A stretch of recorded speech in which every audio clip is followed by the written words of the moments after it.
Hello, folks. Welcome to Sovereign Forex. Today I'm going to talk about how to set up the EA that comes with the subscriber module. The name of the EA is, as you see, TMX Receiver EA. Right now we are dealing with version 2.8. As time goes by, the version number might increase. You also see the smiley face, which should be there to allow live trading. Um, Now, the first thing we're going to do is we're going to bring up the expert advisor's properties. There are two ways you can bring it up. One is you do a right click on the chart where the expert advisor is. Make sure it is the chart on which you get TMX receiver EA on the right hand top corner of your MetaTrader platform.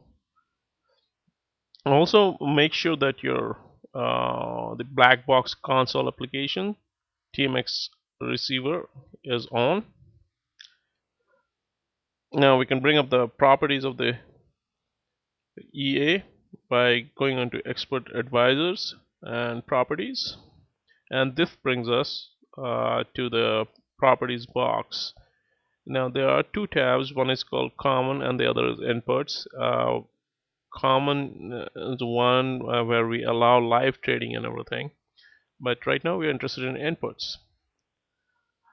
We will go one by one through the various inputs that are available out here. So let us start with the first one out here, which is called scale factor. Let me just let you know that scale factor, use auto scale, and max lot ceiling. These three inputs have to do with lot sizing, lot sizes, and risk management. And they basically specify how the lots are going to be sized for each of the trades that are placed corresponding to signals. So the first one is scale factor, uh, and the value here is just a multiplier. When I say multiplier, it means if the publisher is sending signals with 0.01, 0.02 lot sizes, and you want to increase the lot size, say 10 times, um, you will be getting lots like 0.1, 0.2, and so on and so forth. To do that, what you do is you click on this box and fill in the value 10. This might happen when the publisher is on a, say for example, the publisher is having a standard account and you have a mini account. Your risk in dollar to dollar terms would be can be made the same as the publishers by making it 10 times. On the other hand, say if the publisher is sending one lot or two lot sizes and you want to take 1/10 of that size of lot in your trades, in that case you just put a value of 0.1, which is the same as 1/10. Or for example, if you want to set it to half the size of the incoming half the lot size of the incoming signals, you can make it 0.5. So that is about the scale factor. By default we set it to 1,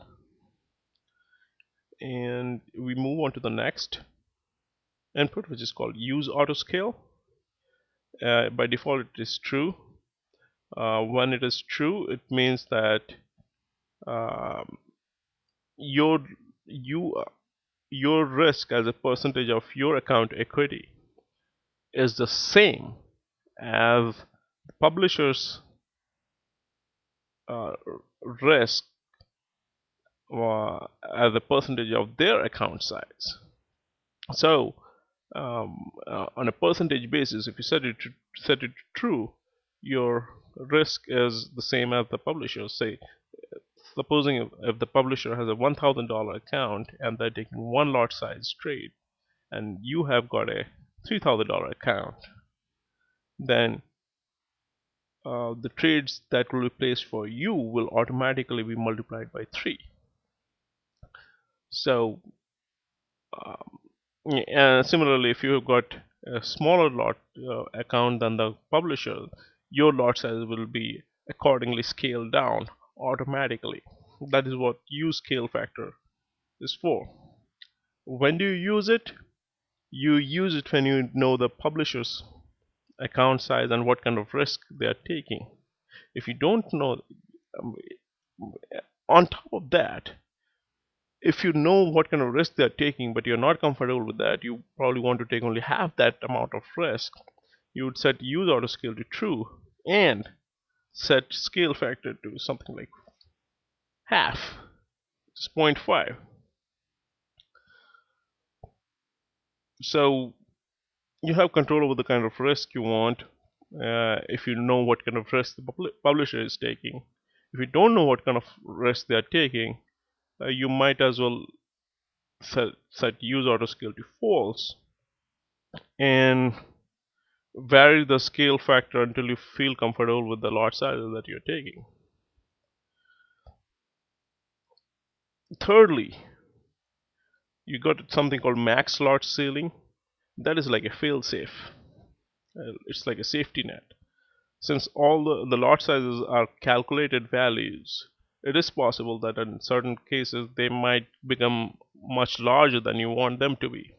So you can put an upper limit to saying that, hey, whatever be the calculated lot size, I never want it to be more than 5 lots.